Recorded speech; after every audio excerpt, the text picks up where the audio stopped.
Coming up on Philosophy Talk. We scientists have now located a gene which we scientists believe makes you want to punch people in the head when they take the scientific process and subject it to their pathological literal-mindedness. Science is supposed to discover objective truths. But some scientists claim a monopoly on the discovery of truth. Isn't that arrogant? Championing science doesn't have to mean rejecting other forms of knowledge. Humans discovered or invented the process of science. Humans invented philosophy. So keep that in mind, that when you go to seek an absolute truth, you're a human seeking the truth, so there's going to be limits. How do we make a science that's more intellectually humble? Our guest is Massimo Pugliucci, editor of Science Unlimited, The Challenges of Scientism. Does science overreach? I am a scientist, not a philosopher. Coming up on Philosophy Talk. Hey, philosopher. Thanks for downloading this episode of Philosophy Talk. And thanks so much for being our partner. You've supported us in the past, and we're really grateful for that support. But we need your help again, now more than ever. So here's what to do.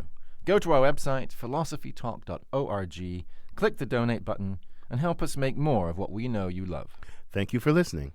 Thank you for thinking. And thank you for donating.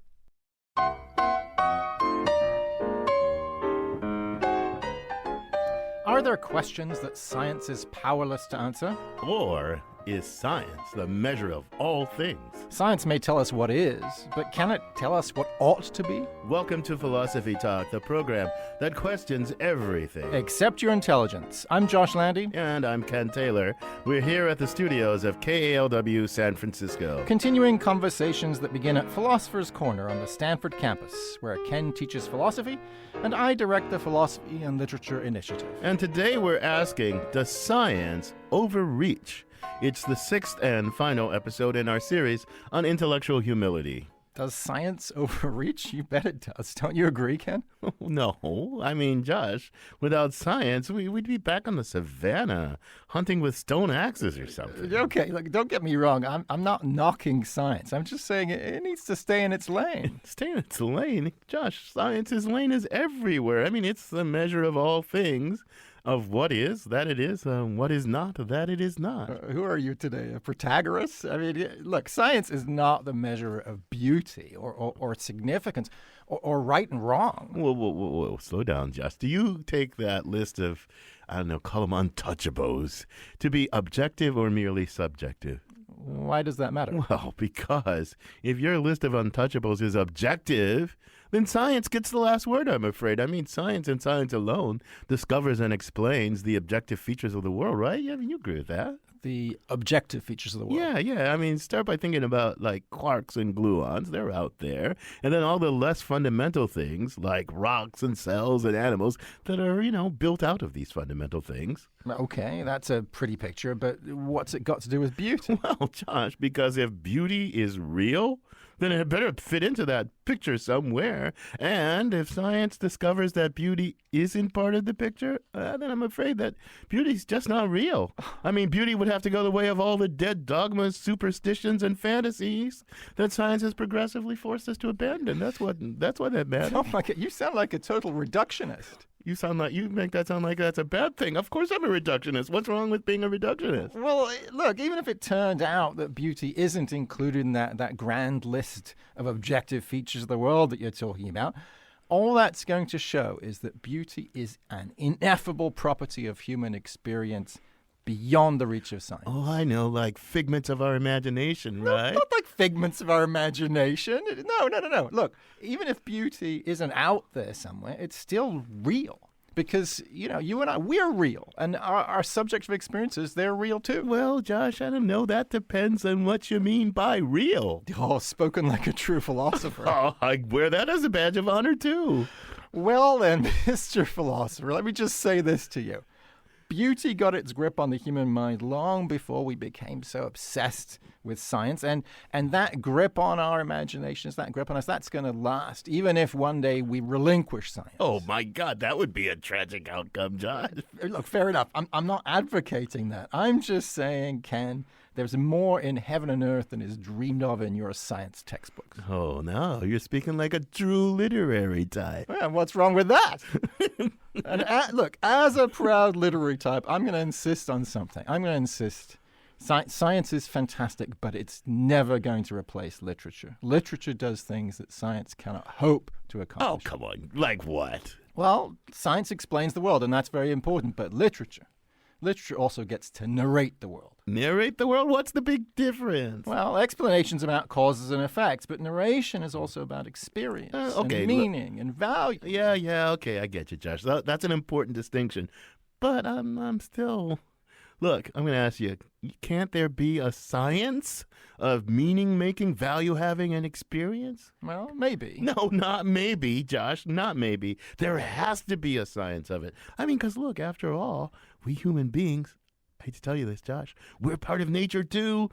We too are made of matter and energy. We're not made of spook stuff, mysterious spook stuff. You're starting to sound a little scientistic. Scientistic? Yeah, like you think absolutely everything has to bow to science, like it's the almighty ruler. You know the facts of everything and the value of nothing. Look, Josh, I don't mean to be scientistic, whatever that is. I mean to be scientific. And I think there's a big difference between scientistic and scientific. I totally agree. I'm just saying that's a bit of a fine needle to thread. If you're going to thread that needle between science and scientism, you've better start by acknowledging that science has limits. Oh, of course it has its limits. I grant you that. If we don't respect the limits of science, we'll end up doing bad science, pseudoscience. Exactly, and there's plenty of that out there. And it's even worse than that. Even the best science can never answer all the pressing questions that human beings find so important. And that's precisely why we sent our roving philosophical reporter Liza Veal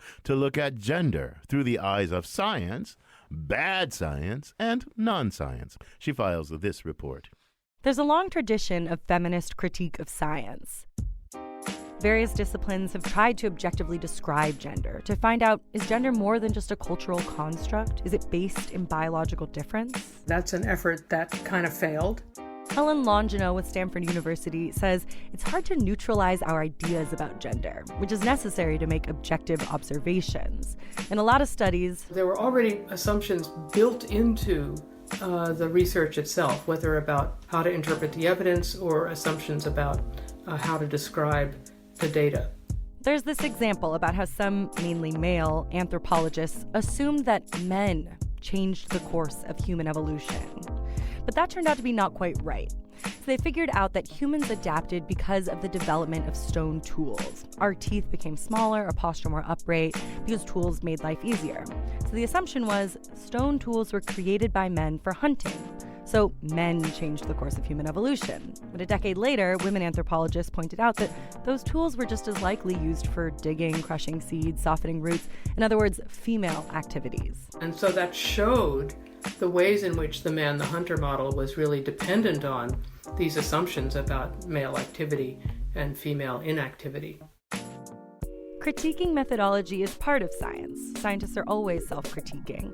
But Longino's saying some things are so subjective that it's hard to approach them objectively. There is no perfect methodology. Our concepts of gender kind of affect the way we understand the rest of the world. So gender isn't just an effect. Gender also produces ways in which we understand the world, or at least they reinforce each other. So when trying to study things like gender, Longino knows the data will be messy.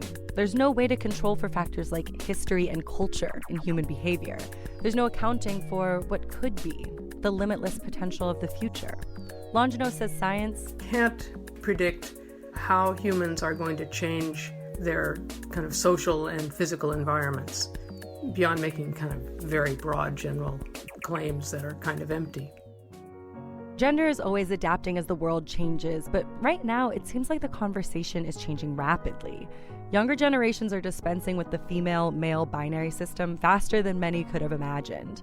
And people are looking for ways to make sense of this outside of science. It isn't that you don't like boys. It's that you only like boys you want to be. This is the poet Andrea Gibson and some of their poem, Your Life. Mary Levine calls you a dyke and you don't have the language to tell her she's wrong and right. So you just show up to her house, promising to paint your fingernails red with what will gush from her busted face if she ever says it again. The people challenging the binary gender system see gender as something expansive and fluid. Another poet, Leslie Feinberg, says, "Gender is the poetry each of us makes with the language we've been given." And that's what this poem by Andrea Gibson is about. You don't yet know the boys are building their confidence on stolen land, but you do worry the girls might be occupied with things you will never understand, won't ever be good at. Gibson says poetry, specifically queer poetry, helped them know how to be. Choosing your life and how that made you into someone who now often finds it easy to explain your gender by saying you are happiest on the road, when you're not here or there, but in between, the yellow line running down the center of it all like a sunbeam. Your name is not a song you will sing under your breath. I promise your pronouns haven't even been invented yet. You could say poetry, like science, is a way of knowing, but it's subjective, not objective. Instead of giving us data, it conveys experience. And ultimately, for every person, that's what gender is: subjective experience. For Philosophy Talk, I'm Liza Beale. Thanks for that fascinating tour through the science, non-science, and pseudoscience of gender, Liza. I'm Ken Taylor. With me is my Stanford colleague, Josh Landy, and today we're asking about science and intellectual humility. We're joined now by Massimo Pugliucci, professor of philosophy at the City University of New York and co-editor of Science Unlimited, The Challenges of Scientism. Welcome back to Philosophy Talk, Massimo. Hey, it's a pleasure as usual. So, Massimo, fascinating topic, science versus scientism. But I wonder, what first got you interested in that topic? As it often is the case, it's personal history. I began my academic career, as a scientist. I was a scientist for more than 20 years and a biologist. And I also got interested in public understanding of science, and I tried to do some of my own sort of contributions in that area. And then I noticed that some of my colleagues, whenever they were in front of a microphone or a television camera, were going way beyond what was actually warranted by the state of the art or the state of the science at that time. And that got me into paying attention to the fact that sometimes people can make claims on behalf of science that are just not defensible. And I think that that's both a disservice to the public and a disservice actually to science itself. Well, so it sounds like I could see where you're going. I wanted to get a sense of whose side you're on in the debate that Ken and I were having a moment ago. He was saying science is the measure of what is and what is not. It was a nice phrase. And I was saying it's not the measure of meaning, value, and experience. So where do you stand on all this, Massimo? Like you don't know. I think you're absolutely right. I think you're absolutely right, Josh. And that's not because you pay me for it to create this.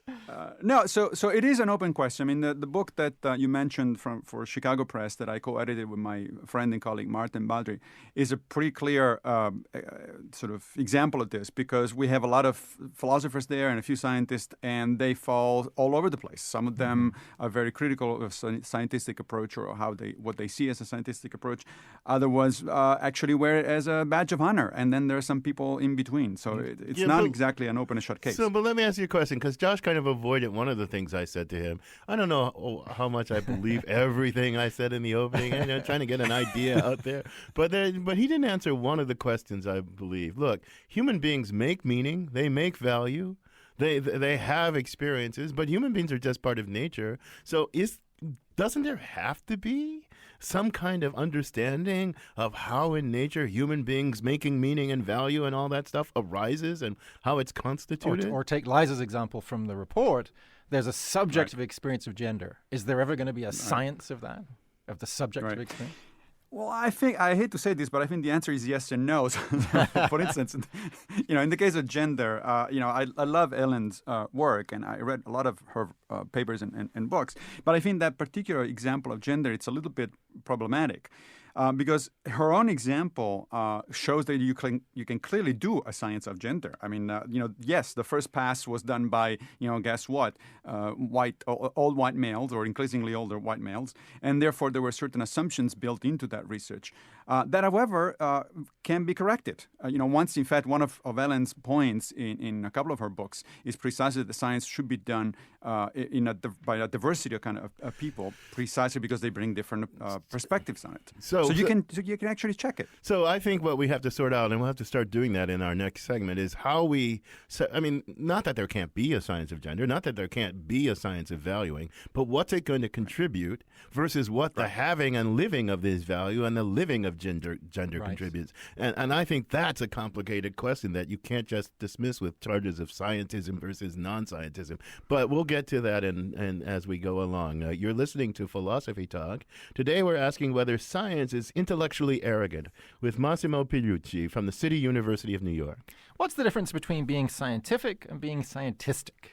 Pseudoscience should definitely give way to science, but should other forms of non-science give way too? And how do we tell the difference between good science, illegitimate pseudoscience, and perfectly legitimate non-science like the stuff I do? Distinguishing science, pseudoscience, and that which is not even in the business of science. Plus, your calls and emails, whether scientific or not, when Philosophy Talk continues.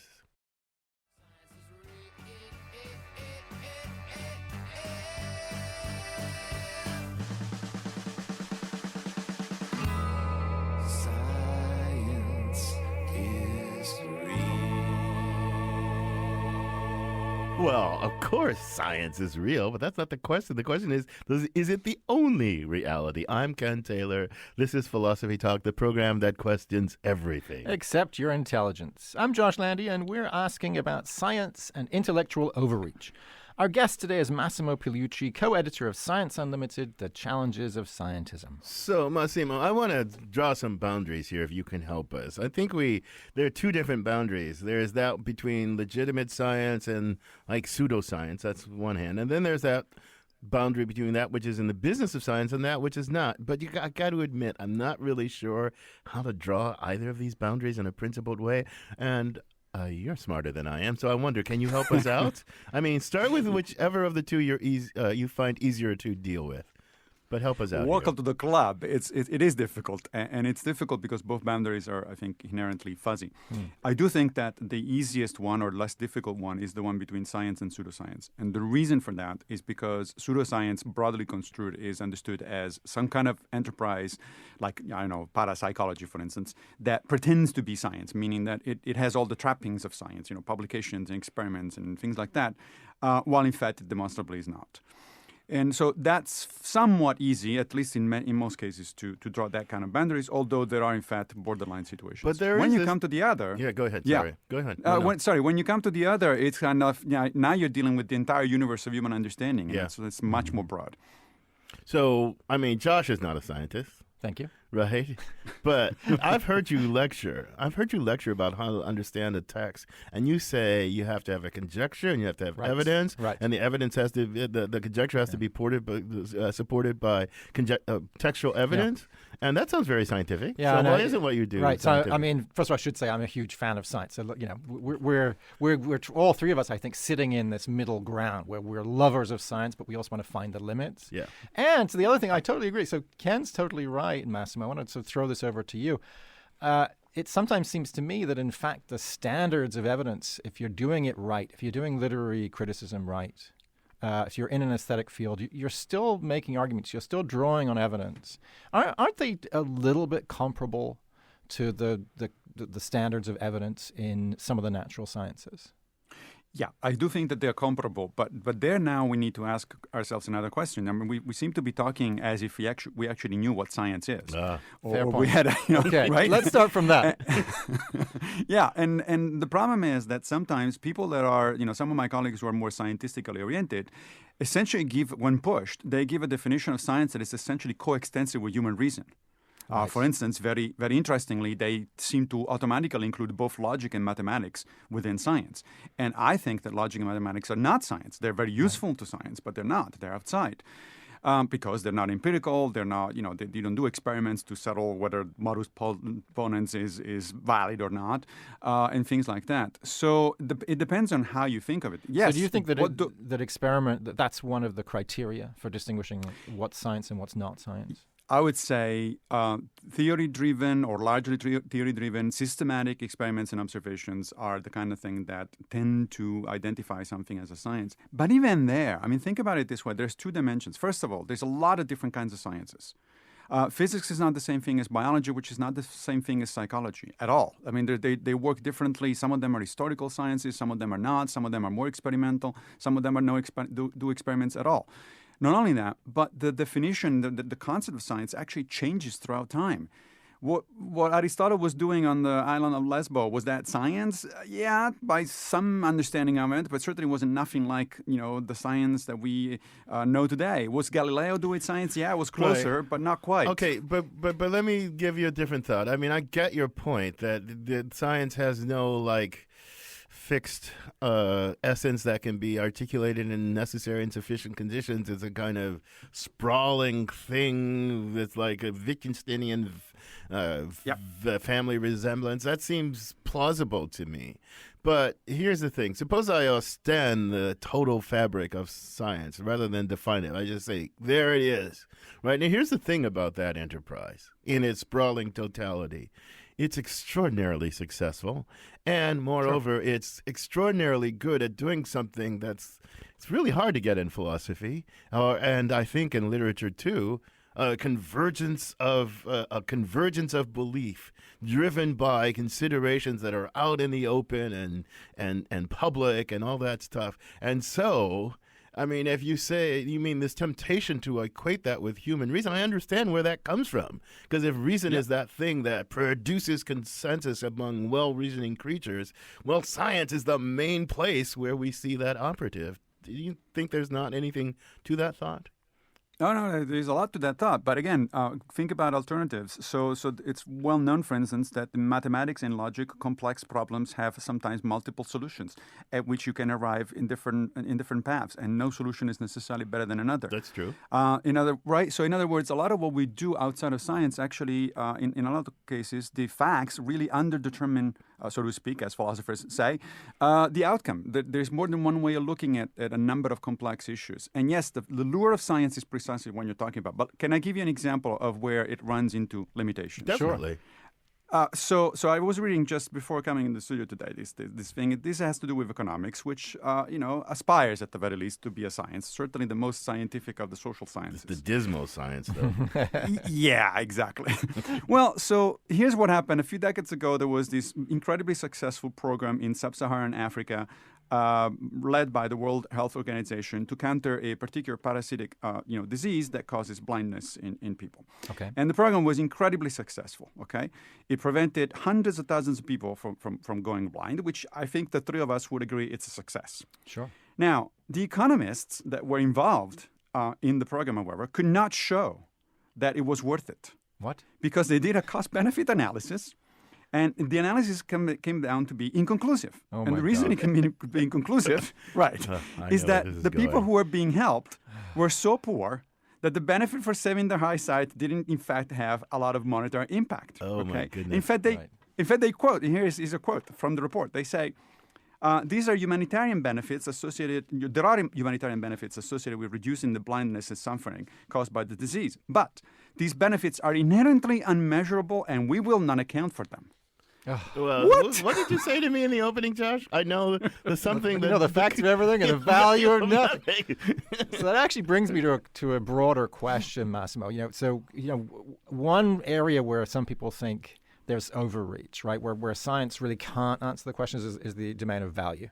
So we were talking earlier about subjective experience, and maybe we should try to come back to that if we can. But what about value? There's that Humean line, right? You can't get from an is to an ought. I mean, is that your view that really science can tell us all kinds of things about what is, but it really has nothing to say about what should be? So that's a great question, because the is-ought problem, as understood by Hume and since Hume, it's a great divide between philosophers who reject science on the one hand, because all they need to do is to say, hey, Hume said is-ought, unbridgeable, that's it, done. And that's, I think, silly, quite frankly. Okay. It's a little too quick. It's a lot too quick. Yeah, as you guys were saying earlier, I mean, you can't just throw the labels of scientistic to somebody and be done with it. You have to actually justify. In the same way, I would add, you can't just throw pseudoscience at somebody and be done with it. I mean, you have to actually do the work. But isn't there something to this? I mean, my favorite. I've got this poster in my office that says, "Science can tell you how to clone a Tyrannosaurus Rex. Humanities can tell you why it might be a bad idea." That's perfectly good, right? I mean, isn't there something to this idea that science isn't really in the business of? I mean, that the world doesn't come with values to be found in it. How would science find values? Where would they be? Yeah, that's right. So there is some value to the idea, which means that on the other side, when the scientists or some scientists are saying, hey, we can just read your values in your brain scan, that's also not a particularly good starting point. Which is why this issue, the is-ought, is actually a great example to wrap our minds around this sort of stuff. Now, my favorite approach to this is something that was put forth a few decades ago by one of those philosophers that most people have never heard of, and they should have, and that's Wilfrid Sellars. Sellars proposed this idea that what we have in terms of human understanding is a scientific image of the world. That's what the physicists tell you, the biologists tell you, the chemists tell you, and so on and so forth is going on. So it's the fact that I'm now taking notes on with the use of a table, and this table really at some level of analysis is actually a bunch of really dynamic molecules bumping into each other. That's the scientific view of the world. But then we also have what he called the manifest image. And the manifest image is the way in which we understand and navigate the world on a day-to-day basis. And frankly, if a physicist tells me that this table here is really a dynamic and highly unstable bunch of molecules bumping into each other, this helps me not at all in using the table. Yes. But I know I love this distinction of Sellars too. I organize this course I teach on a regular basis. Mind, meaning, and nature around this distinction between the manifest and the scientific image. But the big question for me, and I think it was a question for Sellars, is how can we make it the case? Can we make it the case that that we can reconcile the deliverances of the manifest image with the deliverances of the scientific image? And I think that's a real deep, hard challenge. I mean, you could say, well, forget the reconciliation, but I think that's given up to so like freedom. We experience ourselves as free, autonomous beings, and then science comes along and says, you're just made out of quarks and gluons and cells and neurons and electrochemical transmitters, and I can't figure out how that freedom thing fits in this picture. You don't just get to say, "Oh, too bad for you, Mr. Scientist. I got the manifest image, and I'm sticking with it." That doesn't work, because science has successfully shown us over centuries that elements of the manifest image are at least problematic, and some may have to be surrendered. You don't buy that? Atoms aren't conscious, and yet that's consciousness true. exists. So the question is, how do we get from the atoms and the molecules and the cells and the neurons to consciousness? We don't, unless you're going to go David Chalmers' route and just say, well, this is super added. But that's I don't like that at all. Of course, atoms are not conscious unless you're a panpsychist, also as David Chalmers. And I am not.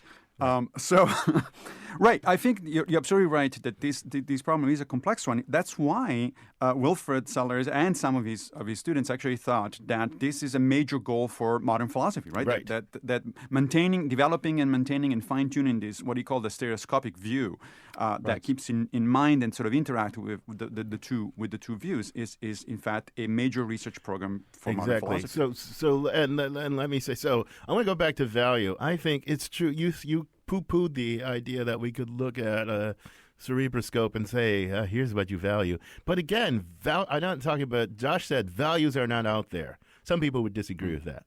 I mean, he's influenced by Nietzsche, who says there's nothing in nature that commands, right? He's deeply influenced by that. So am I. Right. There is nothing in nature that commands. So where do values get to be? From us somehow, something we do. But again, we're human beings. There's another philosopher, Hugh Price, who has this thing he calls subject naturalism. The subject is part of nature, and we have to understand the subject as part of nature. Do you agree or disagree? I can't tell whether you agree or disagree with the subject ultimately is just part of nature. The reason you can't figure it out is because maybe I don't know it either. So here's the thing. Yes, the subject, of course, I'm a biologist. We're human beings. So when somebody wants to push and say, look, we're part of nature, so what are you talking about? I have to agree. Of course we're part of nature. But then again, there is part of things that just don't, certain discussions for which that observation, which is true, doesn't seem to help. So if I make a distinction, for instance, between artificial objects and natural objects, right? And I say, look, a tree is a natural object, but a table is an artificial object. We understand pretty well what we're talking about, right? There's a clear distinction there. And now you can say, but no, a table is also a natural object because it's made by human beings who are natural. Yeah, but now we are confusing two different things. You're missing a distinction that it's actually important. So let me get back to the values stuff for a minute. Okay. But instead of using ethics and therefore value, let me use mathematics, because I think it's easier to understand it, to understand the point that way. So think about mathematics and brain scans. So you can do a brain scan of a mathematician working on a problem, let's say for Math's last theorem. Okay. And you will learn a lot of interesting things from that brain scan, probably. You know, which areas of the brain are lit up and what's going on inside the head of the mathematician. One thing you will definitely not learn from looking at the scan is whether the damn theorem is true or not. Right, True. That's true. Exactly. I mean, Right? that's why I like this idea of the stereoscopic vision, because Yes. clearly both of these levels of analysis are important, but the reductionist idea that only one of them counts, the lowest level is the real thing, and all this phenomenal stuff, that's just, it's just illusion, it's fluff.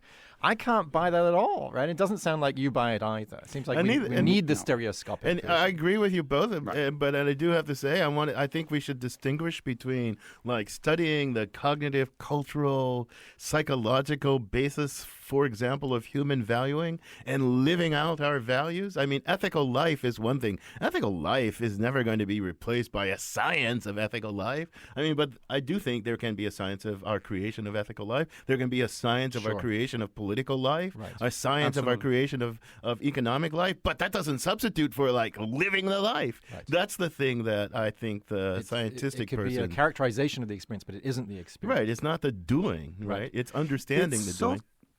It's also a characterization of the experience, but I would push back a little bit and say that it's a partial characterization of the experience. Here's another example, which is one of my favorite ones. I have a colleague at City College that once came and gave a guest lecture, and the guy is a social scientist, and his specialty is research on colonialism. And so we were talking about the nature of social science as opposed to natural science, as opposed to philosophy and things like that. And he came up with this description of what it does that I thought was captured really nicely the distinction we're trying to make. He says, look, it's called a social science because we actually do use some of the standard rules of the sciences, borrowed from the natural sciences. We collect quantitative data on, the economics of states under colonialism and a bunch of other things, demographics and a bunch of stuff like that. And that's all very useful, and it's part of the picture of understanding the process and the phenomenon of colonialism.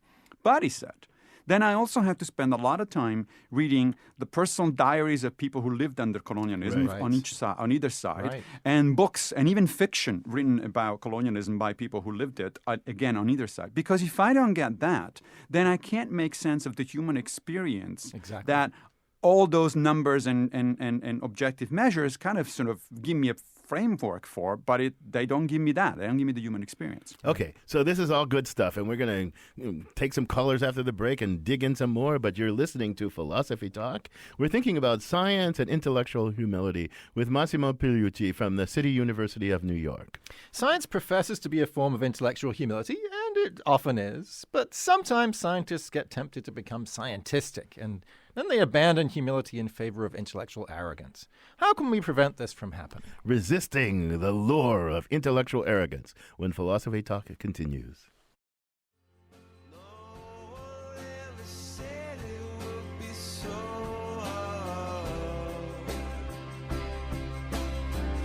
I'm going back to the start.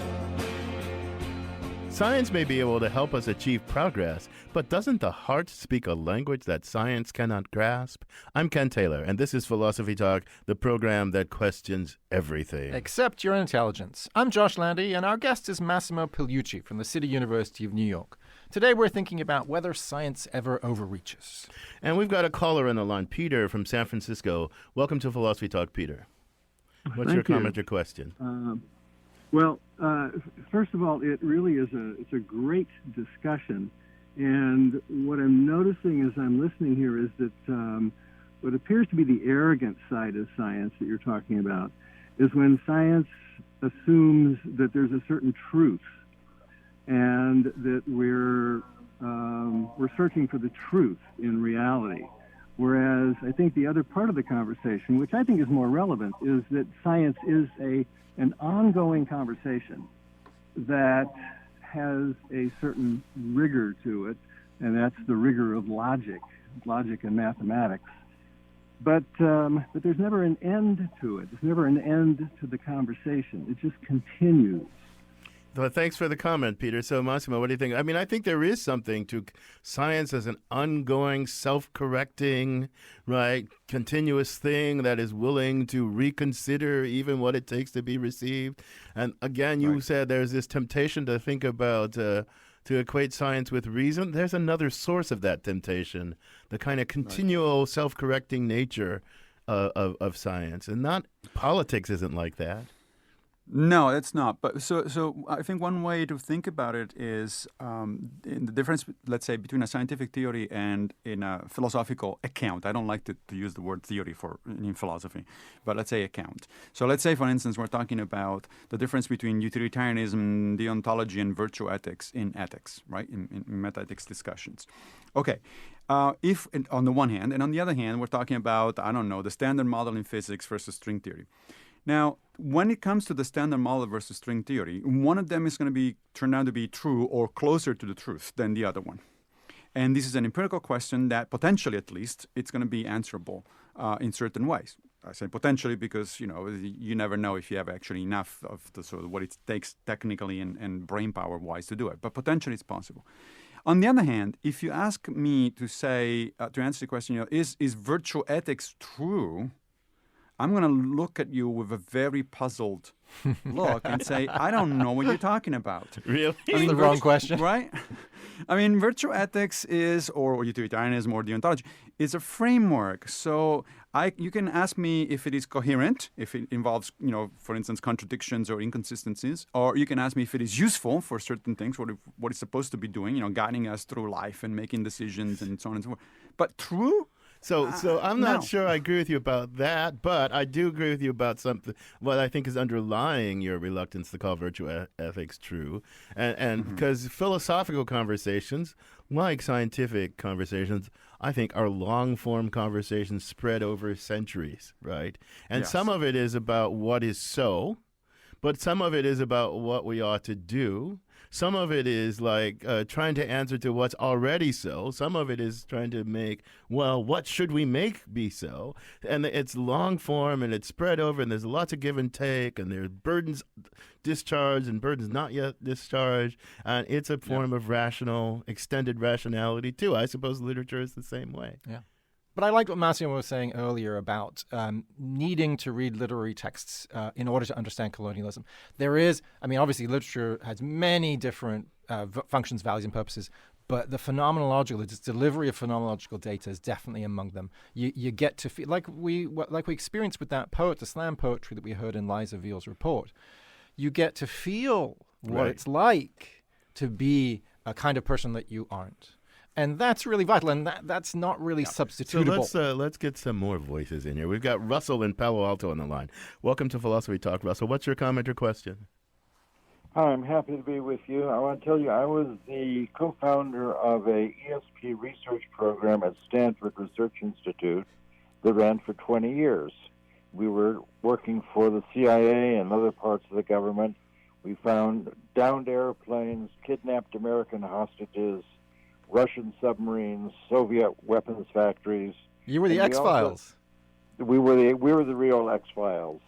20-year program run by 3 physicists well known in their primary field of lasers and nuclear physics. And we published our findings in Nature magazine and the Proceedings of the Institute of Electrical Engineers, very well reviewed, as you know. Okay, but bring this home for me. So I take exception to your visitor's comment that everyone knows that parapsychology is pseudoscience. That's where you're going. Okay, thanks for the call, Russell. Okay, Massimo, that was thrown at you. The gauntlet was thrown. When do you respond? Yeah, I am going to just let it go there because otherwise we'll have to have another hour of discussion about pseudoscience. I'll stand by my claim, but we can have a discussion another time. What I'd like to do, however, is to go back to gender if I can for a minute. Because it's a good example of what we were talking about. So to some extent, it's true, in fact, to a large extent, it's true that you can do a lot of interesting scientific research on gender. Whether it's, it's going to be biased, and the biases can be corrected. And, that's in part how science works, by correcting its own biases, as we were saying earlier. Now, suppose that it turns out that gender has a biological component to it. Okay, who knows how much, who knows how exactly it works. But let's say that it turns out as a matter of empirical fact that, actually, it's not entirely socially constructed. There is a part of it that depends on culture, but there is a part of it that depends on genetics, let's say.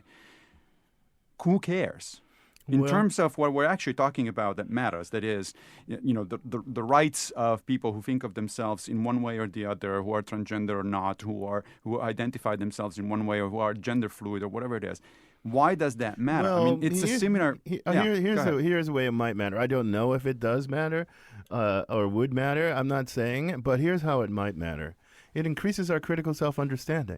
It increases our understanding of the sources of this. So look, there's back to the manifest versus the scientific image, right? Partly the manifest image, this is not completely true, but partly the manifest image has to do more with our first-person understanding and then our philosophical articulation of the deliverances of this first-person We recognize ourselves as creatures with a sense of open possibility and all that sort of stuff. That's from the first-person point of view. Science comes along and says, well, you know what? You're also a brain and blah, blah, blah. So now we got to try and reconcile this. And if we succeed in reconciling this, our critical self-understanding is increased. So I don't think we should ever say that, well, the first-person perspective, the lived experience is immune to any kind of correction in light of the deliverances of sciences, right? Yeah, you're right. And that's not what I meant to say. So I'm going to correct myself. No, that's right. In fact, one of the things that does annoy me as a philosopher and as a scientist is precisely when people say, hey, it's my experience, and who are you to tell me otherwise? Well, let me show you this experiment that shows you otherwise. So, yes, in terms of self-understanding, yes. I was talking in terms of rights. Right. So a lot of the discussions are going on here in this particular issue of gender is, should certain people be allowed to do this thing or that? Well, that is a conversation, it seems to me.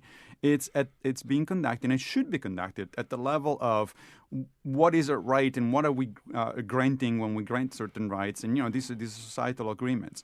Whether the person that is asking to go to this bathroom or that bathroom or to dress this way or that way is actually, in fact, influenced in that behavior by genes, by environment, or by a much more likely complex combination of both. That's interesting to know. I agree with you. Right? I agree with you. I mean, that's why I said you could have a scientific understanding of the basis and the cognitive, moral, social, evolved basis of ethical life, but that doesn't replace ethical life and the questions that arise only in the course of working through ethical life. I agree with that totally. We got a question from email. Let's just throw it in while we got a few minutes left. It's from Alvin from Berkeley. Says, please comment on how inappropriate it is for climate change alarmists to call scientists who question the doomsday model predictions of global warming as deniers is not a response of authentic scientists. Scientists are supposed to be skeptical. You can respond to that, but here's a question I want to ask you. We're almost out of time. I don't think science is intrinsically either invites or encourages intellectual arrogance, but I know lots of scientists who are intellectually arrogant, and lots who are not, and lots who are not, and I even know some philosophers who are tempted by scientism. How do we stop this? I mean, do we need to train scientists differently? This is kind of related to Alvin's question, but do we need to train scientists differently, and if so, how? I think we need to train both scientists and philosophers differently, and frankly, the general public. So let's get down to that one. It's an important issue. Scientists do need to have a little bit more understanding, not just of the humanities in general, but of philosophy in particular. And guess what? When I talk to graduate students in the sciences, they're very open to that idea. They would love to have a course in philosophy of science or philosophy and history of science. They would love to have a course on ethics. But then their advisors respond that, no, that's a waste of time because that takes time away from the technical training and it's not happening. Similarly, on the other side of the divide of the two cultures, I really think that philosophers should be exposed to science, to courses in sciences, or to crosstalk to scientists, certainly whenever they think that they have something meaningful to say about science, which of course begins with everybody who considers themselves a philosopher of science. They really ought to do some science, or at least know a hell of a lot of science before they talk about it. So how do we do this? This is an issue, a really serious issue of sort of revising the curriculum and expanding the idea of cross-disciplinary talk. Every dean and provost that I know of talks about, loves to talk about interdisciplinarity, but when you ask them for the money to do it, yeah exactly. I agree. When you ask them for the money to do it, they don't. I agree, because I think it's easy to get into this kind of zero-sum game mindset, as though it's either science or it's the humanities. But we've got to work together. Science can correct some of the sort of mistakes in the manifest image, but by the same token, the humanities can come in and supplement the there's pressure both ways. And you know what? I love it. We shouldn't have two cultures. We should have one amalgamated culture. And that's kind of what you're both saying. But Massimo, on that note, I'm going to thank you for joining. This has been a great conversation, not a hint of intellectual arrogance. It was a pleasure, guys. Our guest has been Massimo Pugliucci, professor of philosophy at the City University of New York, co-editor of Science Unlimited, The Challenges of Scientism. So, Josh, you got any scientific, pseudoscientific, non-scientific thoughts to leave us with? Look, I think this was fantastic. And I think it's about finding the way to live in this middle space, because we've got to be massively respectful of science and leery of pseudoscience, especially in this age of fake news. But at the same time, we've got to leave room for phenomenology and for values that are probably not going to get addressed by science. So I think if somehow we've got to live in this middle ground and work together, be collaborative. The scientists have to listen to humanists when they tell them there may be biases creeping into their experiments. Yeah. And we got to listen to the scientists. The way I put this is that the pressure, this reconciliation project between the manifest image and the scientific image, some people think the pressure goes all one way from the scientific image to the manifest image, but I think it's a both ways thing, and because it's a both ways thing, it's a really hard thing. But you know what? That's why I do philosophy, and that's why you listen to Philosophy Talk, and that's why this conversation continues at Philosopher's Corner, at our online community of thinkers, where our motto, with apologies to Descartes, is cogito ergo blogo. I think, therefore I blog, and you too can become a partner in that community just by visiting our website, philosophytalk.org. And if you have a question that wasn't addressed in today's show, we'd love to hear from you. Send it to us at comments@philosophytalk.org, and we may feature it on the blog. Now here's someone whose thoughts reach way over the speed limit. It's Ian Scholes, the 60-second philosopher. Ian Scholes. With the war on science right now, they say the country is becoming dumber. That much is inarguable. The internet, the GOP, and the Marvel Universe are to blame. That's a known fact.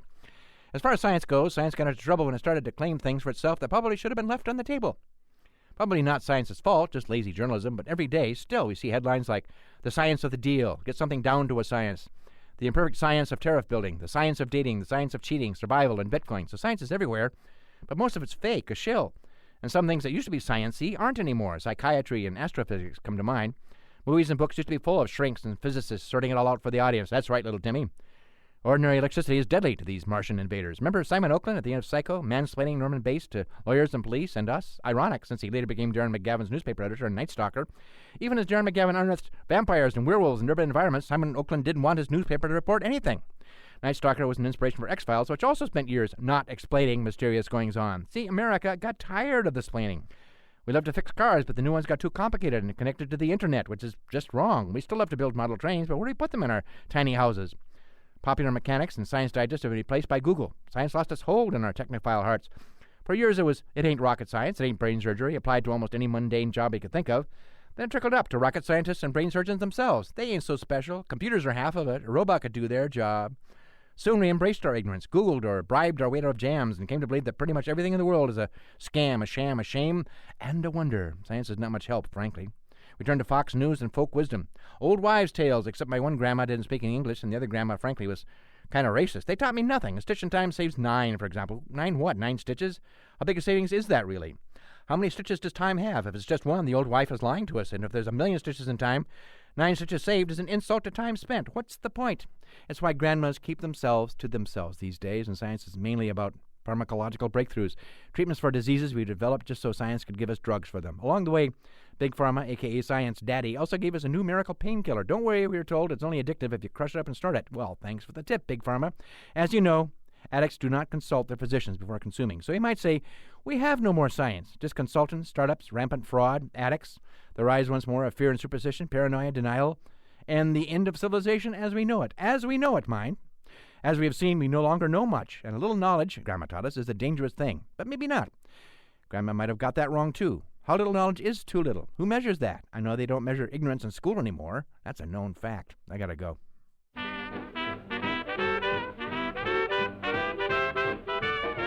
Philosophy Talk is a presentation of KALW Local Public Radio San Francisco and the trustees of Leland Stanford Junior University, copyright 2018. Our executive producers are David Demarest and Matt Martin. The senior producer is Devin Strolovich. Laura McGuire is our director of research. Cindy Prince-Baum is our director of marketing. Thanks also to Merle Kessler, Angela Johnston, and Lauren Schechter. Support for Philosophy Talk comes from Stanford University and from the partners at our online community of thinkers. The views expressed or misexpressed on this program do not necessarily represent the opinions of Stanford University or of our other funders. Not even when they're true and reasonable. The conversation continues on our website, philosophytalk.org, where you too can become a partner in our community of thinkers. I'm Josh Landy. And I'm Ken Taylor. Thank you for listening. And thank you for thinking. An arrogant scientist is one who distances his or her own research from the tax-paying public that enabled the research to happen in the first place. That's an arrogant scientist.